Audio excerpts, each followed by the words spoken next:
Hey, what's up guys, Josh here, and this is my Mate 10 Pro review. This phone has been out for quite a few months now, almost a year, but I wanted to visit it and see if it's still a good, worthy 2018 device. And I think it is, and let me get into some of those reasons, but I'm really going to kind of go over in the overview of what I think about the phone and then concentrate mostly on the camera kind of features, because the camera is what I really care about with this phone because it's got those Leica lenses on it. So let's go ahead and cover the bases and all that stuff and get all that out of the way so we can get to that camera. First of all, the build quality I think is one of the best devices out there. It's got some nice weightiness to it. It's got a nice glass back. The design looks nice. I like that strip on the back of the phone where the camera's at. It just makes it stand out from all the other glass backs that we see out in 2018.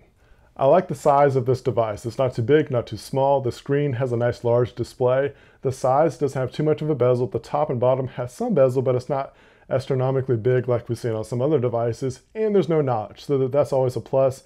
I love that, at least on this device, that they didn't include a notch. Huawei has done a good job with their screens. I like how they look. They look nice outdoors, indoors, when you're watching media, videos, games, all that kind of stuff. It just looks good. The UI is just meh. It's nothing that we haven't seen before. It looks about the same as what they had for a long time now. It's definitely time for a refresh on the UI end of stuff. What I would like to see is something like what OnePlus does. They have a stock Android look, but they add all their bells and whistles to it. For those that like an IR blaster, they still have that on this device, and that's really a surprise. Most devices do not come with an IR blaster. I've never been one of those users that really use one, but for those that like to have one, it's there. And if that's something that is a deal breaker for you, this is one of the few devices that you're going to be able to find an IR blaster on. If you follow my videos and my reviews about phones, you know what I feel about glass backs, and there's no exception with this device. It's got a glass back, but no wireless charging. In my opinion, if you're going to have glass backs, you have to have wireless charging. If you don't have wireless charging, there are tons of awesome materials that you could choose from. I always go back to OnePlus when I'm talking about backs, because OnePlus did a fantastic job with the OnePlus One with that sandstone back. They have some different designs, some different materials that they used with other devices. So that's just something that I wish more companies would try to do. Other things that you want to take note of is that this has no headphone jack. So you do get a dongle if you want to use wired headphones. Me personally, that's not a deal breaker because I do use Bluetooth most of the time. I'm not an audiophile junkie at all. So audio, as long as it sounds decent, I'm okay with it. I'm not looking for the fine-tuned kind of stuff. The variant that I'm using has 128 gigs of internal storage. You got dual SIM support, and you get a 4,000 milliamp hour battery. So you get a lot of battery life with this device. It's gonna last you at least for an entire day from the time that you unplug it. And when you go to bed, you're gonna have some battery life left over. So that's really cool. 4,000 milliamp hour battery. That, at the time of this release, is really good.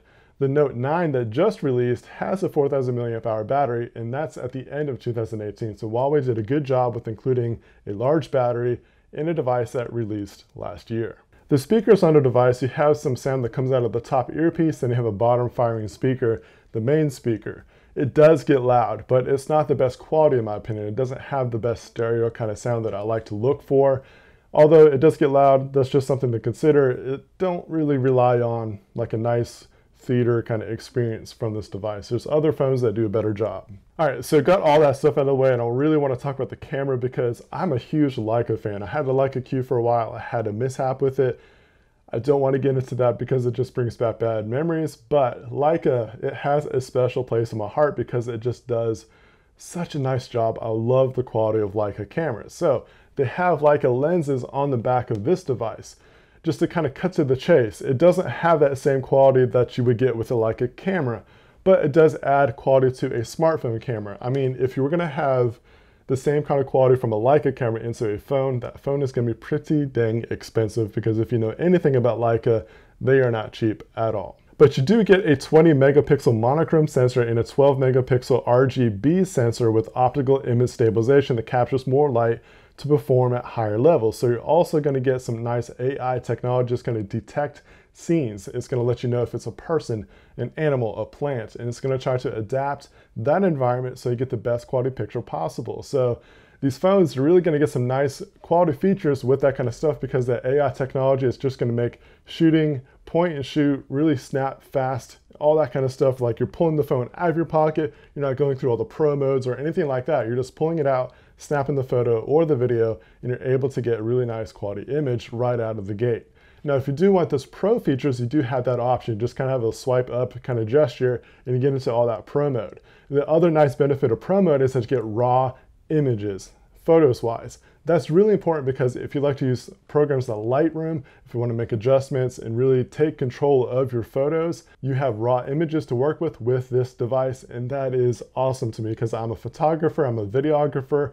Those kind of elements matter a lot to me, and that's why I want to talk about the camera mostly, and that's what I was really looking forward to getting this device to kind of test out, because I think the Pixel 2 XL, even to this point, even compared to this phone, has the best camera in a smartphone. Google did a great job with the camera on the 2017 Pixel. I can't wait to see what the third one is going to look like, even though that notch is going to be pretty freaking ugly. That's a whole new subject, another video, all that kind of stuff. But anyways, the Pixel, in my opinion, still has the best camera quality, especially with portrait mode. The portrait mode just looks awesome in that thing. The portrait mode on the Mate 10 Pro, it does a pretty good job. I think it has a lighter or brighter, bright and airy kind of image that it produces. It's got decent background separation. Again, the Pixel just does a better job with that. You're still going to get really good stuff with this Mate 10 Pro. All right, so on paper, it says that the front-facing camera shooting video that you're supposed to get 1080p.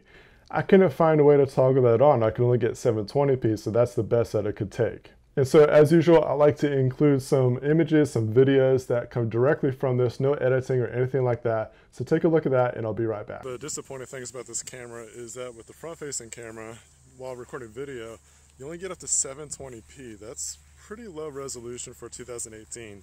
At the very least, needs to be a 1080p. So that's definitely something that they need to step up their game in with the front-facing camera. Not too impressed with that. However, this does have 4K recording on the rear-facing cameras, so what I want you to do is pay attention to that dynamic range. Do you see nice good colors in the sky while you see colors on the ground? Also, focusing, stabilization.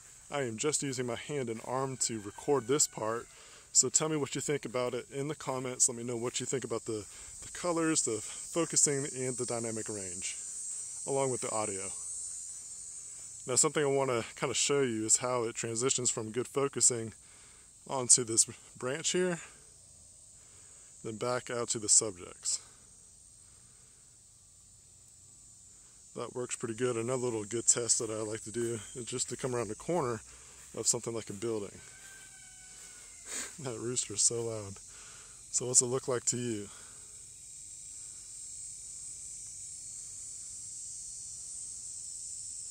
It's pretty good. It's nice, smooth.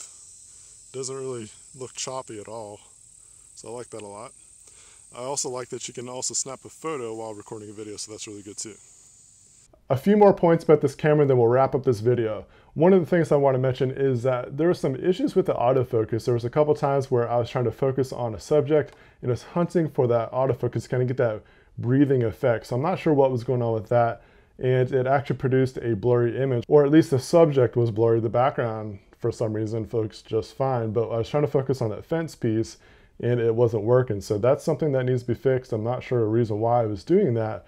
Plus, it was daylight. It was really good lighting conditions. There should have been no issues with the focusing. One of the things that I really appreciate about Huawei phones is that they have their phones fully loaded. A lot like Samsung. That's why I like Samsung cameras a lot too, because they include a lot of features within the app itself. You don't have to go to the Play Store and download a separate app to accomplish what you're trying to do. You have tons of options to look at. You've got monochrome, video, HDR, 3D panorama, night shot, light painting, time-lapse, slow-mo, filter. You can add a watermark if you want to, document scan, and you can download another feature, good food, richer colors for more attractive photos. I only use a few of those features. Monochrome would be one of those favorites because I just love black and white photography, and also time-lapse and slow motion. Stuff that I would really like to try to use more would be the light painting kind of stuff, but I just don't have too much to work with in these areas. I'd really have to probably travel about 20-30 minutes just to get some cool stuff, maybe some taillights. There's not much else that I can do around here. There's no waterfalls, anything like that. So, well, I mean, there's some fountains around here, so maybe I could try that. follow me on Instagram, all those links below, and I'll post it there if I find some time to be able to do that. That's going to wrap it up for this video. I hope that you enjoyed this information that I presented to you guys. I know the Mate 10 Pro was released a while ago, but it's always fun to revisit phones, or in my case, this is my first time being able to get my hands on this device, but I still wanted to see if this was a device that is still worthy of trying to get in 2018, and I definitely think that it is, and especially at the price point that you can get at now. I think over at B&H Photo, I found them for about $550, so that's a really good price for this device. I think you would be happy with this if you got it. So let me know what you think about it in the comments. Let me know what your favorite features are, anything else that you would like to know about this phone or to share with others, all that kind of stuff. Just leave a comment down below. I appreciate you guys watching this video. Subscribe, hit that notification bell, follow me on social media. Links to this phone in the video description so you can pick it up for yourself.